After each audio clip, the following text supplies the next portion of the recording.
Another way is hiring actually full-time or part-time employees. Ron talked about a virtual assistant. You can get a virtual assistant to scrub, post your properties, maybe answer some emails, whatever. You can have one full time, even. That's a really good option. But there's also other positions like transaction coordinator, sales, pricing, and analytics, like we just talked about, that our service is offering. You can get a full time person to do that. Those are really good ways to outsource, but it's also, I wouldn't do it too early because you want to have a sustainable business and know what you're doing before you just start hiring people and telling them what to do when you don't know what to do. So those are more advanced options, I think, around hiring. Yeah, for sure, and it's a long process, and it's gonna be more time intensive at first for you because you got training, you got management, all this stuff that you need to learn those first couple hires. So it's a lot of learning on your part there. It is time intensive. Hiring it itself is time intensive. Like hiring and finding candidates and interviewing, all that is very time intensive, but it is an upfront time commitment for a long term time savings. And in the long run, hiring someone is trading your money for time.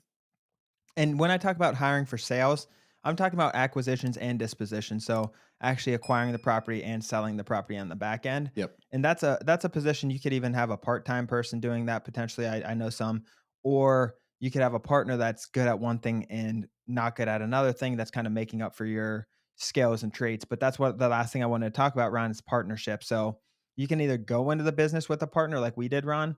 We went in, we both started the business at the same time together. That's really, really common between husband, wives, father, son, mother, daughter, whatever it is. You see that a lot, or just friends. That happens. That's probably the most common way. The second way to do that is actually going through your business. Someone else is going through their business, land business, and then eventually you cross paths in our community or whatever, and you talk and you become partners that way. So that's more of like an external one. You learned each other from the business model and from networking or whatever. That's another way. But that is outsourcing because ideally they have a skill or trait that you don't have, Ron, that can immediately impact the business. Yep. And that's what you're doing. You're giving equity, which let's talk about that. That's money, Ron. You're giving equity, which is money in exchange for time. And that's why I want to talk about that because they're going to pick up roles in your organization that you won't have to do anymore and vice versa. Yeah, I mean, there's a ton of value in that, obviously. You're gonna have someone who's theoretically, in theory, very dedicated. Obviously, there can be hiccups there. You pick the right partner, you don't do your due diligence on someone, whatever it is. But that being said, like that is going to be a huge time saver for you having someone who's side by side. Maybe they have 20% equity, but they're side by side. They're very committed. The business making more money makes them more money, which makes you more money. And that's what it looks like. So yeah, partners are very common in this business. We also have a ton of people who don't go with partners and go the hiring route or anything like that. A lot of different options though, for sure. I was talking more like 50-50 partners, but yeah, you can split like if they're both doing a I was business thinking and if someone didn't come in at the same time, like I think it's yeah. not necessarily ridiculous, but if someone's been in this business grinding for 4 months, solve some issues, like they're gonna have to have an unbelievable skills. There's just no really reason where they deserve 50% of the pie unless they have some experience in this as well. Right, and I meant, like, because usually what happens is They're what we see, growing they're together around the same separately. journey Yeah, together yeah, yeah. almost, and they're like, "Oh, you've been doing this for 16 months, 18 months. I've been doing this for 18 Yep. months. We both have closed 10 deals or more, know what we're doing. You're really good at sales. I'm really good with numbers.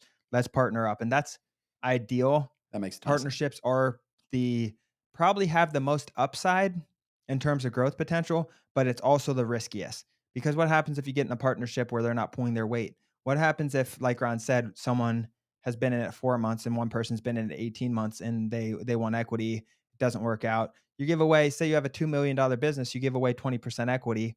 And it's in my mind, it has the most potential, but it's also the riskiest. So, like anything, take your time with it. Make sure, cross your T, dot your I's with a partnership. And you got to be very, very careful because those are where you hear a lot of the horror stories with business partners, Ron. You just got to be really careful with that one. Yeah. A lot of upsides, a lot of synergy can happen, but be very cautious.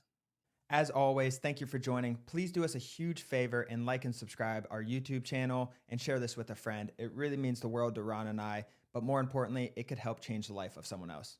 Thanks for joining, and we'll see you next episode.